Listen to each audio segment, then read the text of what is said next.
Greetings YouTube. Today I'm going to review the Radiance role-playing game. This is the Radiance Player's Guide, a complete fantasy role-playing game by Dario Nardi from Radiance House. As I've said in the past, I sometimes buy things blind. I'll go to Amazon and I'll just search and see what they have on the market for role-playing games. Quite a bit of the time I'm finding things that are on the secondary market, books that are out of print or things that had come out years ago. And I found this particular book, and at the time it was on sale for $13, and I picked it up. It was a brand new book, and I thought, okay, it sounded somewhat interesting from the blurb they had on the page, and I just bought a copy. I have since pre-ordered the Game Master's Guide, which is coming out shortly. This game was only released in a hardcover edition in May, so this is a brand new game. You can go to the website. I'll put a link in below in the notes, and they do actually have this available as a PDF free of charge. At least they do at the moment, so you can take a look at it yourself, and I recommend you do so. I'm going to do a review using table of contents as my notes. This is an extensive book. There's a lot of material to cover, so I better get myself moving. We have the opening chapter, which deals with getting started, what is a role-playing game, that kind of thing. They discuss the 6 attributes, and they talk about an NPC known as Talos. Now Talos is referred to throughout the course of the book, kind of like the example character, which is always good, I think. This is a D20 based game. It's material from the OGL. It borrows elements both from 3.5 and Pathfinder rules. It creates a new way of looking at the OGL. It's a slightly different take on the OGL, and a couple of elements in this I don't think I've ever seen before. For example, in combat, you use the saves as your defenses: fort, will, and reflex. And I don't think I've ever seen that mechanic. Fort is used to defend yourself from physical attacks, reflex from both traps and dodging things, but also light weapons and missile weapons. And then will, of course, is used for things that are trying to affect the mind or spirit. And armor is purely DR, damage resistance, in this game. So there are people out there who like that model, and I don't think there's a problem with it. I think it has definitely justification for having armor being DR, and there are numerous abilities in this game which can improve your DR above and beyond your natural abilities, and of course what you're wearing. Because of this, it makes those 3 saves significantly more important. They've always played a secondary role in the OGL in the past, and this really brings them into the fore, and I think it's an interesting take. Also, in combat, the stat you use as your bonus varies from class to class. The classic fighter uses his strength. This is bonus to his D20 roll. Whereas, say, for example, the shifter uses his con. Some classes use their intelligence or wisdom or charisma or dexterity for the bonus stick in combat. So it really does reduce in many ways dependency on multiple stats. Of course, you're still going to want to get bonuses in your saves because they're very important. Another thing this game does is that your wound points, your hit points, are based on your race, and when you get them at first level, that's all you ever get. That's it. If you're a human, you get 8. Now you get vitality points on top of that, but everybody's getting the same amount of vitality points, and I think the progression is very similar to the one used for power points in the psionic rules. I could be wrong, I didn't actually compare them, but it looks like they're about in the same ballpark. And you use your vitality points both as defense, so they are reduced as you get harmed in combat until you get all the way down to your wound points, which is when you start to really be in danger. But vitality points are also your energy points, your power points, which are used to fuel abilities, both racial and class abilities, though some class and racial abilities do not require vitality points at all. And you can increase your vitality points with other class features that are available to your character. And there are a lot of options in this game. The author refers to this as being modular and having a lot of flexibility and many options, even though it has been streamlined from the traditional D20 system, and he is correct. Alrighty, we talk about the attributes as I just mentioned. Then we get into the races. And we have human. They have a +2 bonus, just like Pathfinder does. There's the Aasimar, Atland, which is from Atlantis. The Drakh, which is a humanoid dragon-like race. I think the Drakh really does sound like a nickname that would have been attributed to the race by other people in a sort of derogatory term. I think if I were going to use this race in my campaign, and I see no reason not to use it, I would probably call them the Drakha, which is a little more formal, and it's the kind of name that a proud dragon race would call themselves, whereas Drakh would be the name that other people are using in reference to them. And since the setting is a pseudo-Victorian with electrotech and steam punk elements, it really does bring that whole, vague racism superiority of, the dominant class and things like that into play. So having two different names, I think, would be very appropriate. But that's just me. You can do whatever you wish. The Dromite, which is the insect race from Psionics rules. The Drow, Dwarf, Elf, Gnome, Goblin, Goliath, which the Goliath is not OGL, I don't believe, but he's tweaked the Goliath slightly so that while it is recognizable as the class that it was present in Races of Stone, it is a little different. For example, they are descended from giants, either frost giants or fire giants, and some of their abilities are spread out from between the core racial abilities that they get for free and the racial abilities they can get as they develop over time by gaining levels. So it's close to the Goliath as we recognize, but just a little bit different.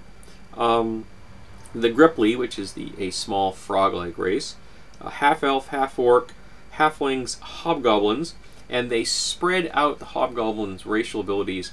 They get fewer core free abilities, but if you take the right kind of racial abilities over time, you can definitely build the hobgoblin that is presented in 3.5 rules. Kobold, lizard folk, pygmy, which is a small cannibalistic humanoid race. And I gotta tell you, I found this race slightly distasteful because pygmies are real people. There actually are pygmies in the world.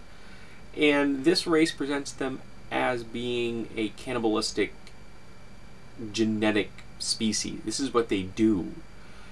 Whereas I see that kind of a trope as being a cultural thing. I don't think I would use the pygmies in this book if I were going to run this setting. And if I felt the need for a short cannibalistic race, I would just use halflings, as that's their cultural quirk, this particular group of halflings. I mean, it worked for Athos. Why can't it work here? But that's just me. But I think it really does fit the whole pseudo-Victorian atmosphere very well. So pygmies may fit what you want in your game. Rakasha, which are kind of vaguely cat-like, not quite full-blown cats, but very close to cats. They're humanoid. They have some cat-like traits, and they can acquire claws and things that if they want. But they do look much more human than a lot of the traditional anthropomorphic races. The Slith, which are very much the Githrezi and the Githyanki, right here. Fire all the serial numbers off, and there you go. The Tengu, which is the bird people. Tieflings and Warmech, which are very close to Warforged, but just different enough that I don't think anyone's going to get into trouble.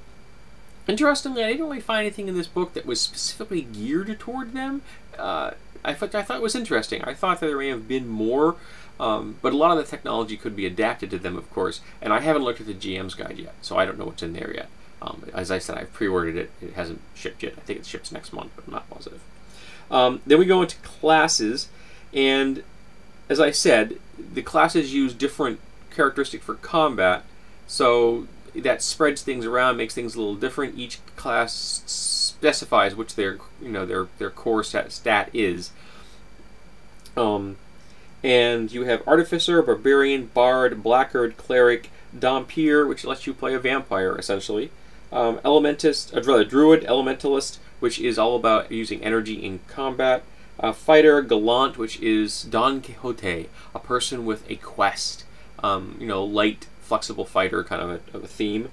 Gunslinger, Inquisitor, Invoker, which is kind of favored soul. You're channeling a connection to the spirit world or to a deity. Mageblade, Medicant, which is not just a healer, but a surgeon. And they can remove things from individuals and transfer those biological components to new individuals. These folks are biotechnicians. That was quite interesting. Monk, Necromancer, Paladin, Pathfinder, Indiana Jones. They're even able to use a whip. Scion, which is a generic class, and it has a very much of the first edition D&D flavor. They brought back, for example, the Ego Whip and attacks and the classic modes that were used in first edition, which I hated the first edition psionic system. But this is a nice mix of a number of different psionic abilities from the OGL, and with it you could build yourself a reasonable facsimile of any of the traditional OGL psionic classes, including the Soul Blade if you so choose. Ranger, Rogue, Sage, which is all about words and power and language. They are all about learning and anything that involves sigils or text-based magic, things like that. Shadowcaster, which is both dealing in light and dark abilities that deal literally light and darkness, which I thought was quite interesting. The Shaman, the Shifter. The Shifter is where you develop skills as a were creature, as you become a werewolf or a werebear. The class is generic in the sense that you can decide what you look like, and if you pick the right abilities, you could mix up all kinds of physical abilities if you so chose, or you could go with a really traditional were creature.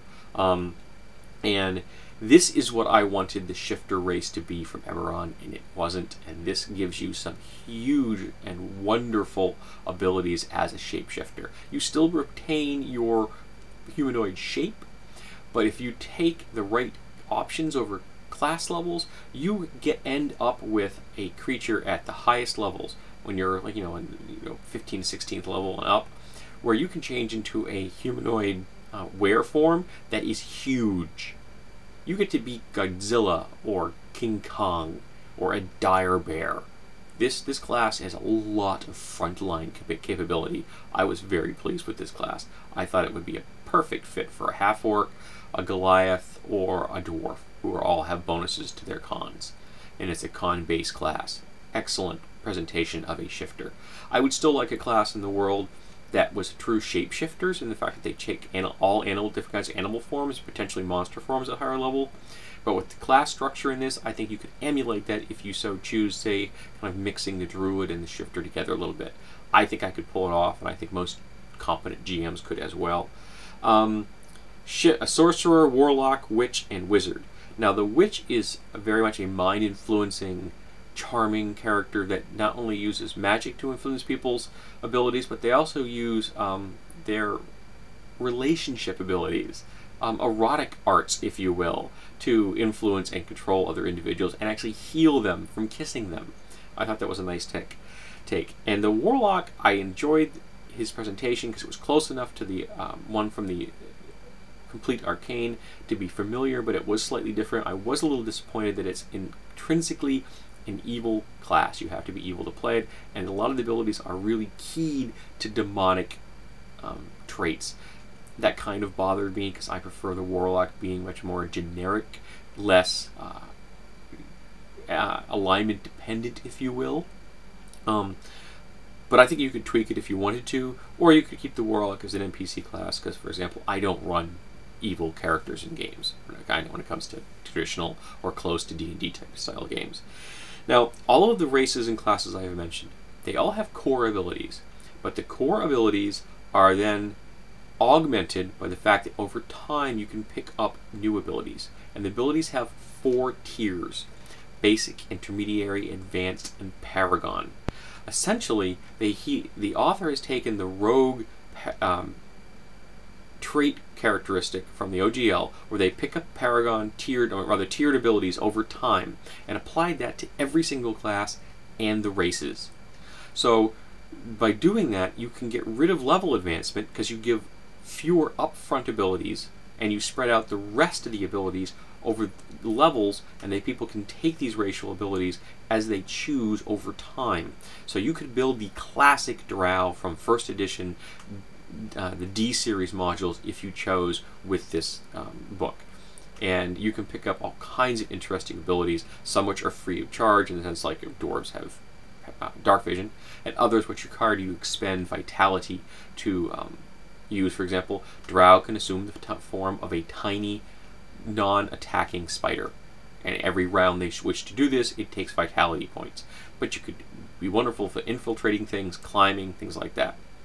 And there are a number of abilities like that in the game, and it's a really nice presentation. For example, the rogues, they get a flat combat bonus for their backstabbing, their sneak attacks, +1 to hit, +5 damage at first level, and at the Paragon level it's +5 to hit, +15 damage. And it's a nice structure in that you can very much tailor what you want. Now the rogues have the least amount of differences because they're the ones that really had a similar structure to this to begin with, but this is applied everywhere. There are no spell lists in this game. The abilities that you get with the class and the other abilities and options available in the book are what you get to build your character. So the wizard has Magic Missile as a core ability. Every round he can cast a Magic Missile if he chooses. But he has other abilities that he can pick up over time. And there are no dead levels in this game. Every single level you're picking up a racial ability or some kind of class ability. Again, one of the different tiers: basic, intermediary, advanced, and Paragon, and they're mixed up. So very exciting. Some levels you might get an intermediary and a basic, or some levels you might get just an advance, and you're going to get some levels where you're going to get abilities that are one racial and then one class based. And there's a lot of different things like that in this game. The options are unbelievably high. I was very impressed, and yet the structure, as the author says, is fairly simple and streamlined. I quite like how he presented this. I think he did an excellent job. Next we go to the skill system, and the skill boosts in this are much higher than they are in the traditional GL. There are no class skills. It's a generic skill system. Anybody can use anything. However, you have class abilities which give you big bonuses to certain skills to emphasize that that class has a particular relationship, and a traditional relationship, to those skills. And a lot of the bonuses, for example, you get a +5 to a skill, and you can use +10 once a day, showing an extra effort, if you will. I really liked how he did this. I thought it was quite interesting, and you get a lot of bang for your buck in this book, in the sense that the balance issues to me are a little, he's cranked down the degree of balance in the book a little bit. He does not bow quite as deeply to the altar of balance, which I appreciate, because neither do I. So I don't mind that a lot of these skills are high. You can do some interesting things in the book, and the DCs can be high for certain things, but by and large, for your average adventurer, they're going to be able to accomplish things, because, less in case they have insurmountable odds in front of them, or they roll a 1. Next, we have themes, and every class gets a theme, and there are options based on your theme that you can acquire over time, and you can, again, with the 4-tier structure that I mentioned, the themes are Arcanist, Believer, Commando, Dilettante, which is a good way of picking up extra skills outside your traditional class, Explorer, Guildsman, Heretic, Hunter, Martialists, Noble, Protector, Rider, Romantic, Scientist, Specialist, and Traitor. And in addition to this, the multi-class option is that after second level, instead of taking a traditional tiered ability, which is now, say, 3rd or 4th level, you get one, you say, I don't want that one, you can then pick up the 3 core abilities from another class, plus one of their basic tier abilities. And then from that point on, you can choose tier abilities from either of your classes. And the races have traditional classes that they can get as multi-classing options. And of course, your humans, being the generic people that they are, can choose anything they want. So you want a lot of options, you choose human. Most of the other races have kind of tracks that they are traditionally geared towards, which I have no problem with that. Then we deal with the different deities, and there's a whole list of them. Over time, your character acquires faith points, which you can then use to purchase boons from your deity, and again, using the 4-tier structure. So again, huge amounts of options. And there actually is, if you're a heretic, for example, and you don't have a generational relationship with the gods, there are bonuses based on that as well.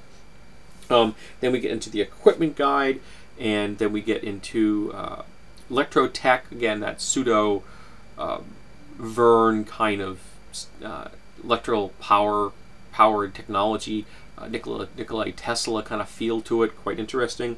We get into magic items, we talk about combat, and again, as I said, it's based, defense is based off of your saves, armor provides you damage resistance.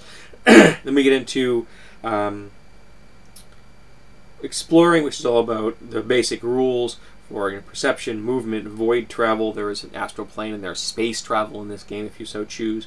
Natural hazards, disease, a brief discussion of creatures and how to design them. There's one example in this book on how to do that. Then we talk about people. There's a section on cultures, which is short but quite good if you want to fill in different cultural concepts. This is a little light on the fluff, if you will, and that's okay. There's so much information in here. Then they're talking about factions, and the factions were very good. For example, like a Traveler's Aid Society, or a group of vampires, or a group geared towards lycanthropes, or a group, of course, the traditional Thieves Guild, or a mage organization. And the factions also, each faction also has a list of skills that these are the skills that you would use, for example, arcane arts at level 15. That means if you go to them to hire them to do something, that is the skill level that they roll on. So the organization itself is presented in a slight manner like a player character, an NPC rather, for the purposes of hiring them for different abilities, which I thought was, or accessing these features if you were a member of that faction and the faction's abilities are higher than yours, that kind of thing, which I thought was quite nice. Settlements. Social standing, townies, which is a nice way of saying non-player characters. There's 100 different archetypes in here for non-player characters. It's a really useful tool. Like paragraph or 2 paragraphs in each different type of character, like an abjurist who breaks magical things, or a craftsman who things like that. That kind of an idea. Patrons, settlements, which is a nice little blurb on that. Marketplace, index, and a character sheet. So you got table contents and an index. I highly approve both. There is so much information in this book, and it's very concisely presented. Each race gets 1 page. Every class gets 2 pages, and that's it. That's the entire class right there. There are no prestige classes in this because of the way the multi-class rules are written. But with your racial abilities and your class abilities and your theme abilities and your boons from your gods, you have so many options. You will be able to tailor what you want based on here, and he does give a little blurb about how to use a generic class. If you want to create one based on just picking specific abilities, you might be a little weaker behind the curve, but I think you could use the template presented here with the classes that are presented to create new classes, as I mentioned, say a true shapeshifter class if you wanted, that a competent GM could pull that off, or working with a player together if you have experience with the OGL and if you've read this book, say, just once. I apologize, this is a long review. This book has so much information.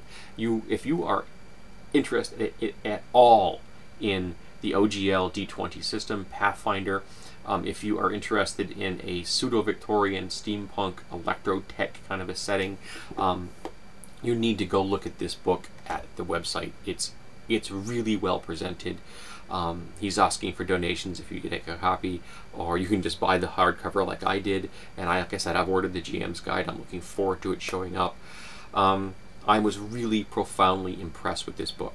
It took me almost 2 weeks to read this book, because even though it's not a huge book, I mean, it's not huge in any way, shape, or form, there's a lot of density in here of information, a lot of crunch, and it's presented concisely, and it's presented with enough examples that you understand what he's talking about. His writing style is clear and it's lucid. He doesn't speak down to the reader. He doesn't also address you on a too personal a level.